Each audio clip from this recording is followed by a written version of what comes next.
Hey boys and girls, are you ready to hear a story? So, today I have a story that the author gives us true information in, okay? True information about fruits and seeds. Boys and girls, do you remember what kind of book is it that we call when it has true information and it is not a made-up story? What kind of book do we call it? Your two choices, I'm going to help you out, are fiction or nonfiction. So if it is true information and it is not a made-up story, is it fiction or nonfiction? You should be saying nonfiction, not fake. Okay, I always tell you nonfiction, not fake. So the author is going to give us information about fruits and seeds. The title of this book is Fruit is a Suitcase for Seeds. And I was like, what? A fruit is a suitcase for seeds? I'm curious about this book now. I like that saying. So boys and girls, in class we've talked about the reasons that somebody decides to write a book, and that's the author's purpose. Like, what was his purpose? What was his reason for writing this kind of story? Now, there's usually two main reasons that an author will decide to write a storybook. He's going to decide that he wants to entertain us, to have fun with something, and that's usually a fiction story. Or he wants to teach us, he wants to inform us about some sort of information, and that's usually a nonfiction story. So boys and girls, what do you think the author's purpose is of this story? Okay, I'm going to have you hold on to that. We're going to read the storybook, and at the end, hopefully I remember to ask you that question again, and I want us to see what we think the author's purpose for writing the story was. Okay, so the author, do you remember what the author does? I've kind of given away by some of my words. The author writes the story. And then the illustrator, what does the illustrator do? She draws the pictures. Let's see if I don't get interrupted. My boys are cleaning their rooms because they destroyed them, and they're not supposed to open up my office door when it's closed, and it's closed. So let's see if they listen. Boys and girls, before I even start to read the story, what do you use a suitcase for? Did my boys listen? When the office door is closed, what are you supposed to do? When the office door is closed, are you supposed to open it? Get on out. You know what? I would like it if you would ask your daddy to get you and your brother in the shower. Shut the door and go. Quickly. Oh, goodness gracious. I never, ever, ever can do a lesson without being interrupted. Ever. Every single time, guys. I'm sorry. I'm so sorry. It's not fair. It's not fair to you guys. It's not fair to me. Ay. All right. What do you use a suitcase for? I forgot my train of thought. What do you use a suitcase for? I use a suitcase when I go somewhere. When I go on vacation, I pack my things in there that I want to take. Shorts or swimsuit, sweatshirts, my toothbrush, extra shoes, whatever I want to wear while I'm going somewhere. But in this book, how can a fruit act like a suitcase for seeds? What? We're going to have to find the answers out by reading the storybook, but this totally has my interest. I want to know what is happening. Here we go. Most plants have seeds.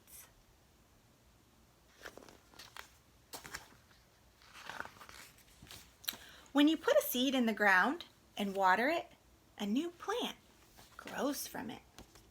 Did you know that already? I bet you did. Now, what is that girl putting in the ground? Planting in the ground.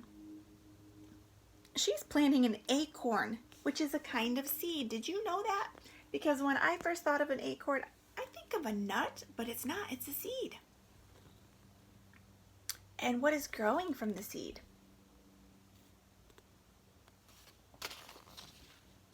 See a little seedling, and then the sprout, and then the tree. Isn't that awesome? You can see the roots down there underneath the soil. How many of you have helped a grandma or a grandpa or a mom or a dad plant something in a garden? Or maybe you've planted a tree or a plant. Seeds often travel to faraway places. If seeds did not travel, too many plants would grow in one place, and it would be very crowded. All right, so seeds travel to faraway places. I'm like, what? Do they have feet and they're going to go walk somewhere? They're going to hop on an airplane, ride a bicycle? How do seeds travel? This is crazy. I thought this was supposed to be a nonfiction story. Ooh. And here it is. Now we're going to start to hear about it. Some seeds travel on the wind.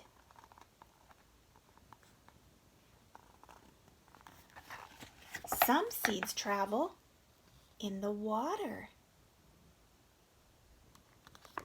You see how that happened?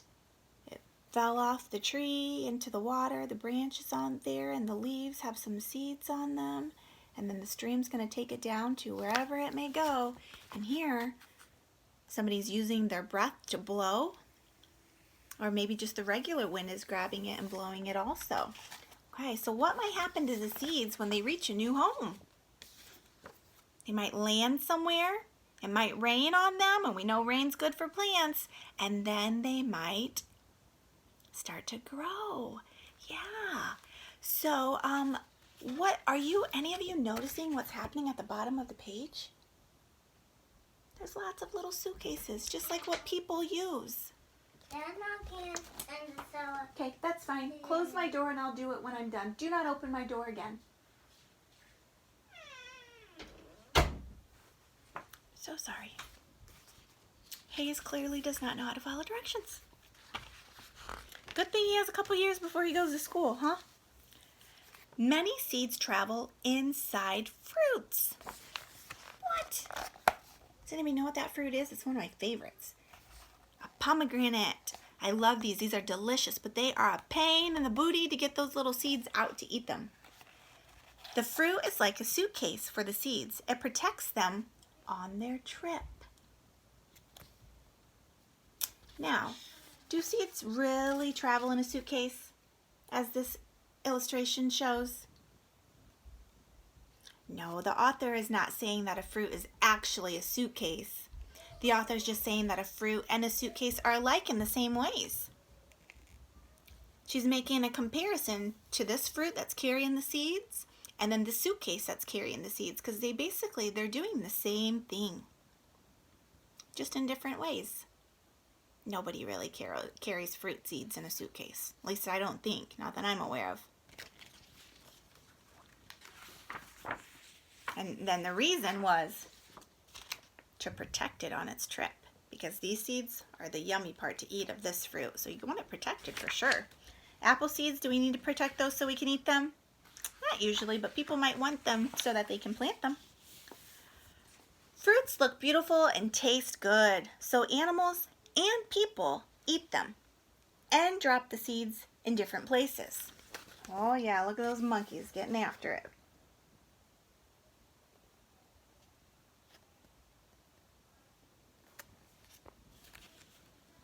Okay, so animals and people eat them and drop the seeds in different places. Have you ever dropped a fruit seed somewhere?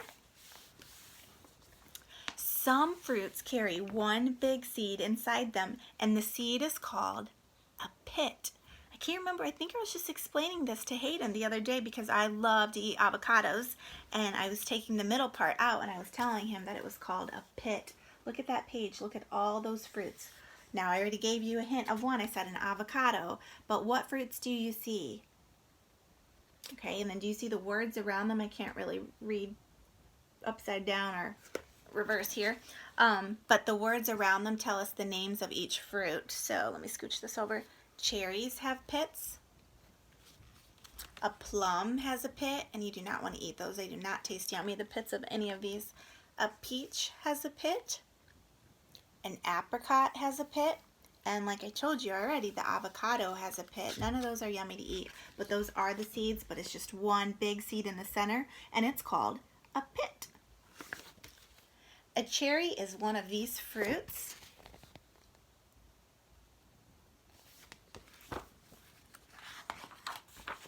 Some fruits have many small seeds inside them, and I bet these are probably most of the ones that you're familiar with.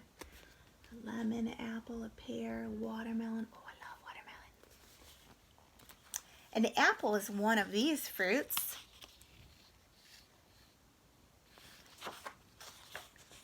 Some fruits have many, many seeds inside them.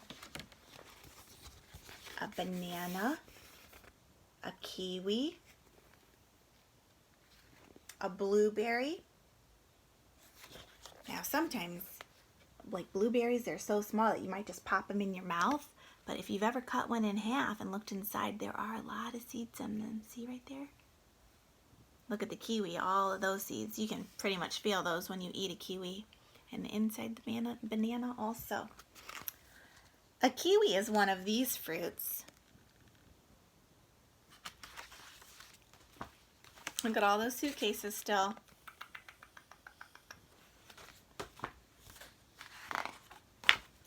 Many berries, such as strawberries and blackberries, carry their seeds, does anybody know? On the outside. Did anybody guess that? Raspberries do too.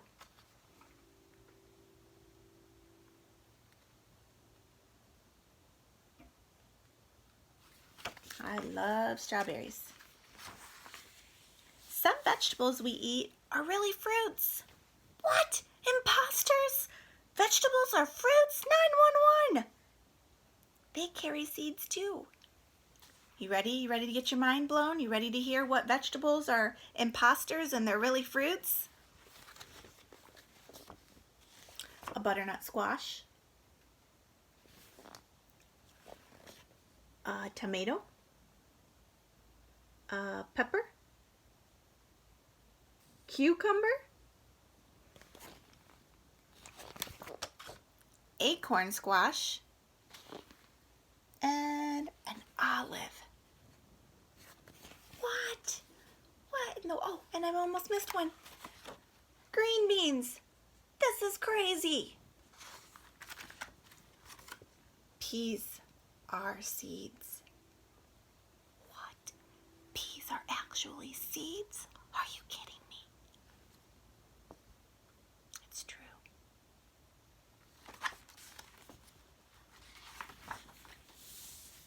Ooh, can you find the seeds on this ear of corn?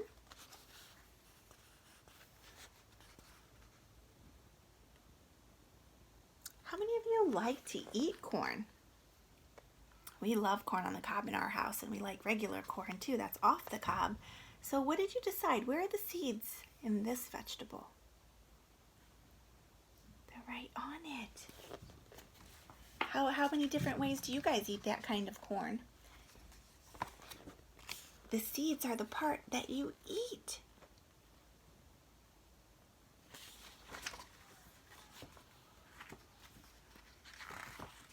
I bet you didn't know that every time you eat a peach, a cherry, an avocado, a plum, a cucumber, a tomato, a grape, an apple, an orange, a pea, a pear, a melon, a banana, or a blueberry,